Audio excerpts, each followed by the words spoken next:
Assalamualaikum warahmatullahi wabarakatuh. Perkenalkan, saya atas nama Kurnia Afiat HS, mahasiswi dari Universitas Megabuana Palopo. Di sini saya akan membawakan materi evidence based dalam praktik kebidanan yang berkaitan dengan midwifery knowledge atau pengetahuan kebidanan. Baik, kita masuk di pokok pembahasan. Pokok pembahasan terbagi menjadi 4 bagian. Yang pertama ada definisi bidan dan evidence based dalam asuhan kehamilan. Yang kedua, filosofi asuhan kehamilan dan continue of care.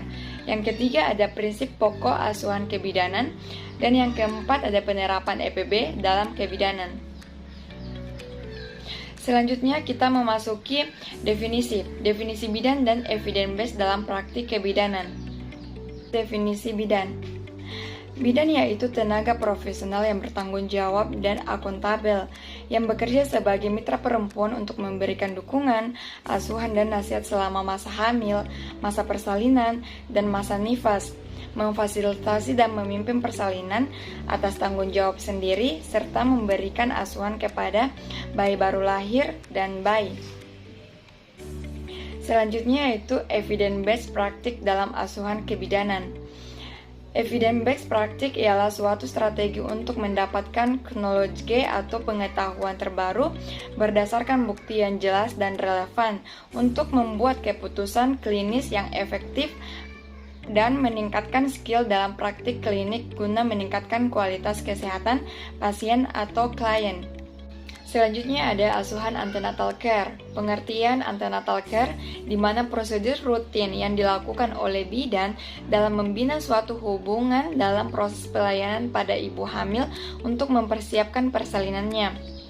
Selanjutnya ada kerangka asuhan antenatal yang efektif meliputi yang pertama ada deteksi dini penyakit, yang kedua konseling dan promosi kesehatan, yang ketiga ada persiapan persalinan, dan yang keempat yaitu kesiagaan menghadapi komplikasi. Baik, selanjutnya kita memasuki yang kedua, filosofi asuhan kehamilan dan continue of care atau asuhan kehamilan mengutamakan kesinambungan pelayanan.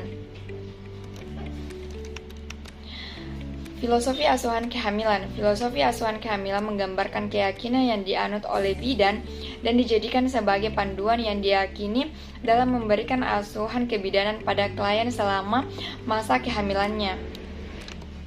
Selanjutnya ada bidan memiliki keyakinan yang meliputi yang pertama, hamil dan bersalin merupakan suatu proses alamiah dan bukan suatu penyakit. Yang kedua, setiap perempuan ialah pribadi yang unik, mempunyai hak, kebutuhan, dan keinginan masing-masing. Yang ketiga, bidan selalu mengupayakan kesejahteraan ibu dan bayinya. Yang keempat, perempuan harus diberdayakan untuk mengambil keputusan tentang kesehatan dirinya sendiri.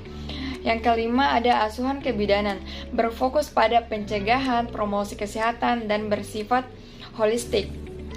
Selanjutnya ada dimensi kefilsafatan ilmu kebidanan, di mana keberadaan disiplin ilmu kebidanan sama seperti ilmu yang lainnya, ditopeng oleh berbagai disiplin keilmuan yang telah jauh berkembang sehingga dalam perjalanan mulai dari dipertanyakan identitas dirinya sebagai status disiplin keilmuan yang mandiri. Selanjutnya ada tubuh kefilsafatan ilmu kebidanan.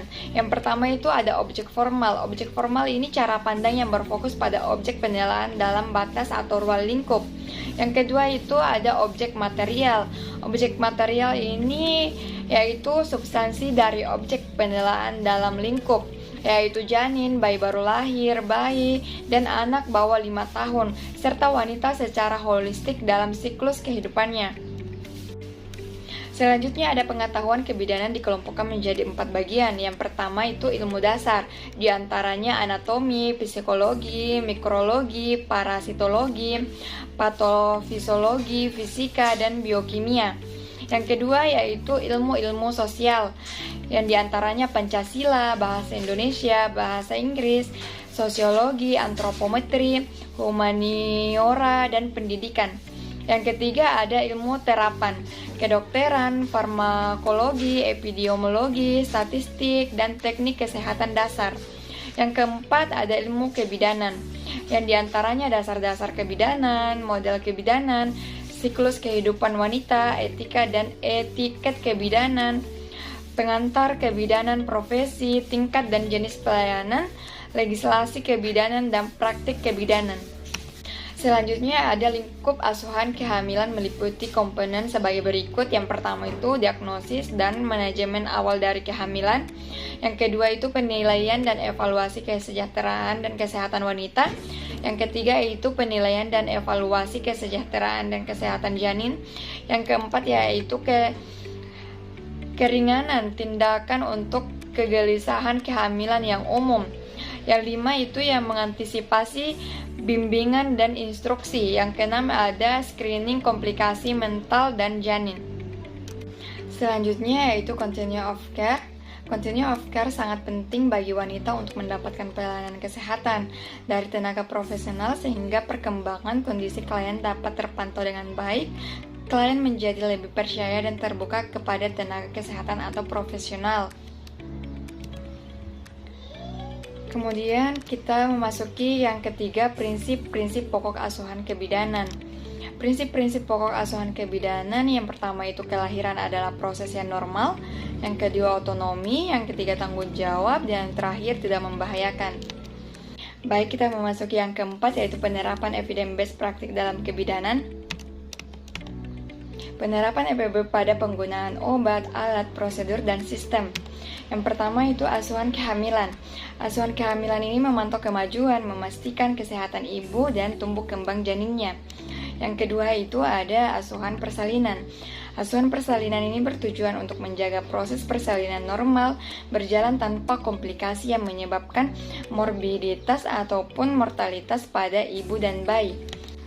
Selanjutnya yang ketiga itu asuhan nifas. Asuhan masa nifas ini menjaga kesehatan ibu dan bayinya, baik secara fisik maupun psikologisnya. Di mana dalam asuhan pada masa nifas ini, peranan keluarga sangatlah penting dengan memberikan nutrisi, dukungan psikologis sehingga kesehatan ibu dan bayinya selalu terjaga. Yang terakhir yaitu asuhan bayi baru lahir.